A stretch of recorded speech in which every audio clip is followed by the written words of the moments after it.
For Islamic information, subscribe Islamic One channel. نحمد و نصلی علی رسول الکریم اما بعد بسم اللہ الرحمن الرحیم امید کرتا ہوں کہ سب دوست خیریت سے ہوں گے اور اللہ تعالی ہم ہر قسم پریشانی اور مصیبت سے بچائے۔ آج ہم بات کرتے ہیں کہ نماز میں غلطی ہو جائے یا بھول جائے اور یا کسی کی رکعت وغیرہ کے بارے میں شک ہو جائے کہ یار میں نے ایک رکعت پڑھی ہے یا زیادہ پڑھی ہے، تو اس کے بارے میں ہم بات کرتے ہیں کہ کیا اس پر سجدہ سہو لازم آتا ہے یا نہیں۔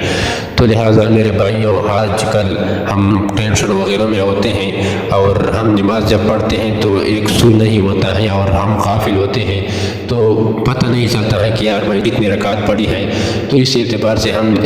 اس پر بات کرتے ہیں۔ تو لہٰذا اگر کوئی شخص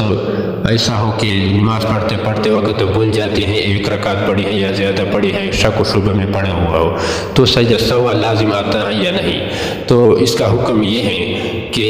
اگر اس کا بولنا پہلی مرتبہ ہو یا زندگی میں شاذ و نادر ایسا ہوا ہو تو اس سے اثر نو نیا نماز پڑھنا چاہیے۔ اگر شک و شبہ ایسا ہوتا ہے یعنی ہمیشہ کی طرح ہوتا ہے اور کبھی کبھار نہیں ہوتا ہے، شاذ و نادر نہیں ہوتا ہے، ہمیشہ اس طرح حال ہوتا ہے، جب بھی مثلا دین میں 5 نمازیں ہیں اور جب وہ مثال کے طور پر وہ 2 نمازوں میں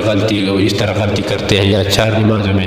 تو اس کا صورتحال یہ ہے کہ رکعتوں کی تعداد بھول جاتا ہے، تو پھر غالب گمان پر عمل کرے کہ یار میں نے ایک رکعت پڑھی ہے یا 2 رکعت پڑھی ہے۔ اگر اس کا غالب گمان ایک رکعت کی طرف ہو تو اسی کی طرف، یا 3 رکعتوں کی طرف ہو، 2 رکعتوں کی طرف ہو تو 2 رکعت ہی پڑھ لے۔ لیکن اگر اس کا شک و شبہ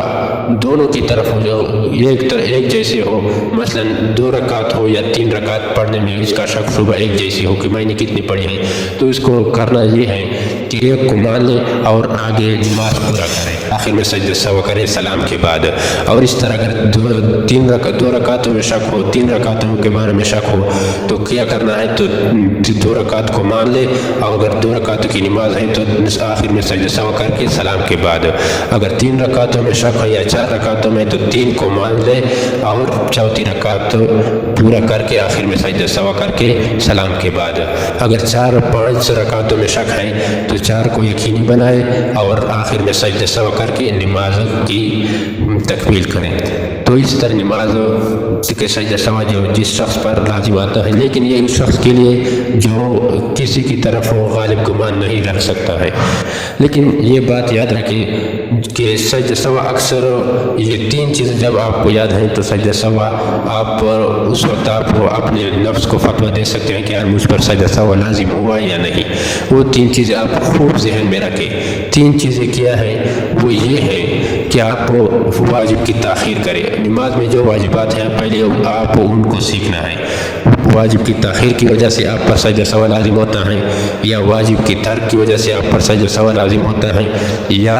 فرض کی تاخیر کی وجہ سے آپ پر سجدہ سہو لازم ہوتا ہے۔ اس کی مثال کے طور پر آپ نے تشہد میں بیٹھا ہوا 2 رکعت پڑھ کے تشہد میں بیٹھا ہے، تو 4 رکعتوں کی نماز ہے، تو آپ کو